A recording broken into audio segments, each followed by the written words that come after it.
Hey guys, it's Lydia. What? Stay down. This isn't good. Rufus boy, let me love boy, what you know. Rufus boy, let me love boy, what you know. Rufus boy, let me love boy, what you know. Rufus boy, let me love. What's up guys, it's Lydia. Today on Gymnastics 101, I am going to be doing another highly requested video. It's basically how I film, how I edit, and like how I edit my thumbnails. So very briefly, I'm just gonna say, as far as filming, when you're doing gymnastics, you're gonna wanna make sure you can see your full body. You don't wanna have like just pieces of you in there. Make sure to do like front, back, and side views. Pull back your hair. Make sure you're wearing form-fitting clothes so they can actually see the skill. Find your own style. You be yourself and you will attract a certain crowd. If you start acting like somebody else, you're gonna attract a different crowd. And then when you revert back to yourself, the crowd that you've attracted will be like, this is not who we thought she was. I'm not talking very well, okay? You get the idea, okay? Be yourself from the beginning and on forward. That basically settles that. The longest part of this video is going to be my planning and how I edit, so let's get into that. Okay, so this was a long time ago. It was my ABC gymnastic skills, obviously, and I wrote down all the skills I was gonna do. That's part of planning. You want to take in consideration that if you are becoming a gymnast YouTuber specifically, that you're not gonna have a lot of original content. So I would suggest start out with the basics. Start out with tutorials if you really want to get yourself out there, because everybody looks up a tutorial, okay? Like everybody does. And then in the process, make sure you're filming with good lighting. I have found that the sunny days are actually the days you want to avoid. When it's overcast and there's like gray clouds in the sky, I'm able to adjust the lighting to my liking.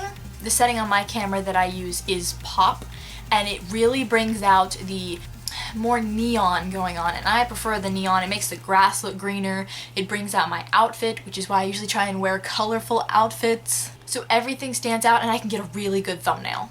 So what you can do is you write tutorials, and then underneath that you write all of the skills you want to do a tutorial on. You do the same thing for your challenge videos and for your random gymnastic videos.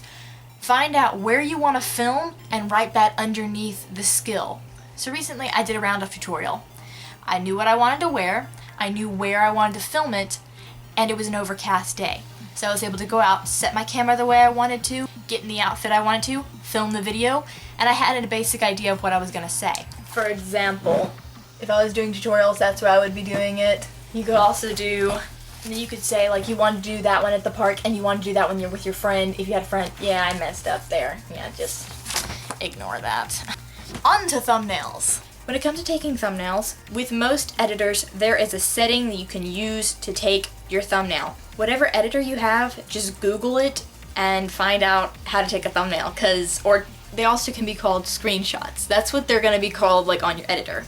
Sorry, there's this little white square circling my face because it's focusing on me and it's very distracting.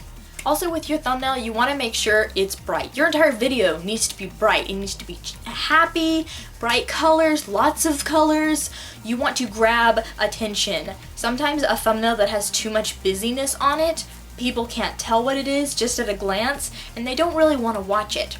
Sometimes it's better just to take the single photo and then put like a little sticker on it or like an emoticon, and then people will see that and think, hey, that looks like a good video. I don't know, it could go both ways.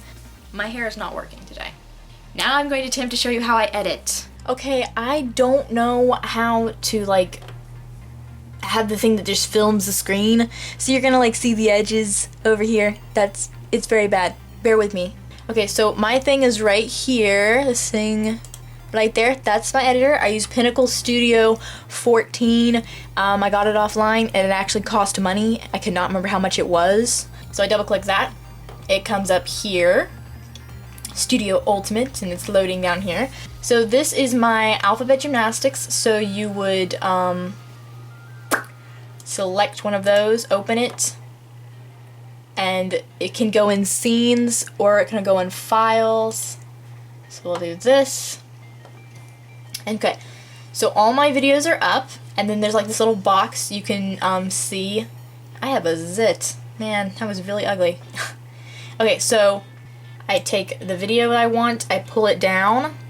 I love how simple this editing is. Okay, so it has to load, and little white bars will come up here and show the sound. That is key when you're like having a talking part, so you can just skip through the silent parts and go to the talking part. Okay, so how I delete this particular clip is I right click and it comes up like this, and then there are all these options. I can clip properties, go to motion title editor, go to classic title editor. Okay, so just all this stuff. So I click delete and it deletes it. It's gone now. So now I'm with this clip. And then I go. So I can watch the clip that I'm doing. And then if I want to stop it there, right here on the screen, there is this little knife-like feature.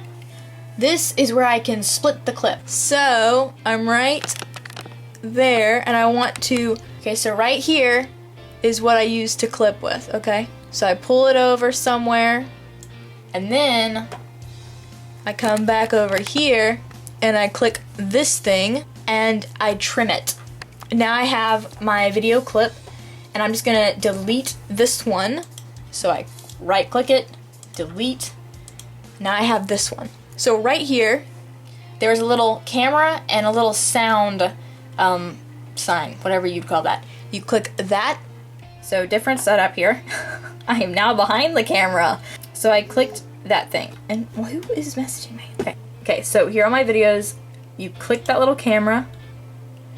This comes up. And if you want to put titles on the video, you click here. And I always do motion titles, because then you come up with this, and there's my title, and then I would just click backspace and do like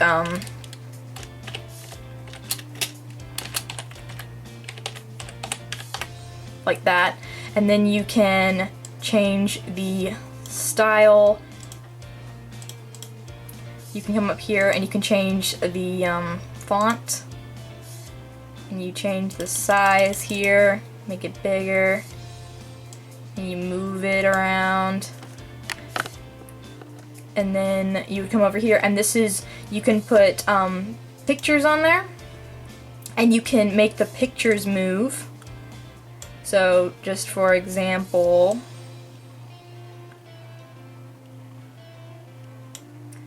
if I wanted to put this picture on there, it would come on like that, and then you would shrink the picture.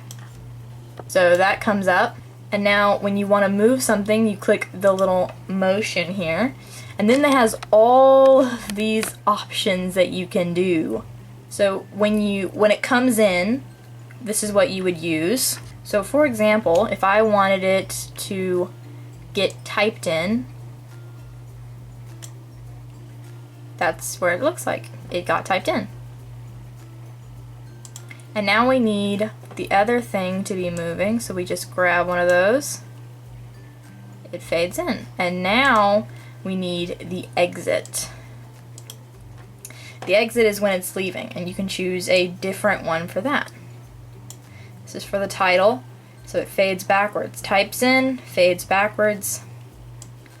I'm gonna do a different one for this guy. And it zooms out. And that's how you would edit your titles.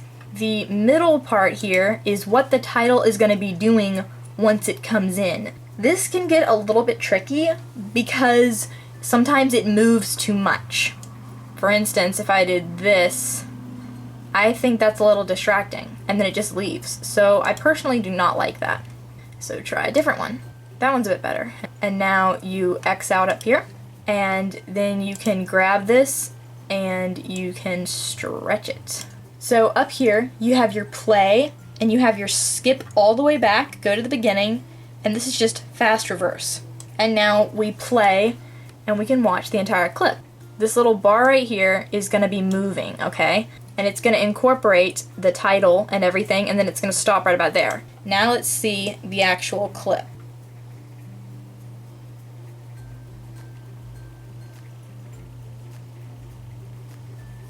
And that's what it looks like.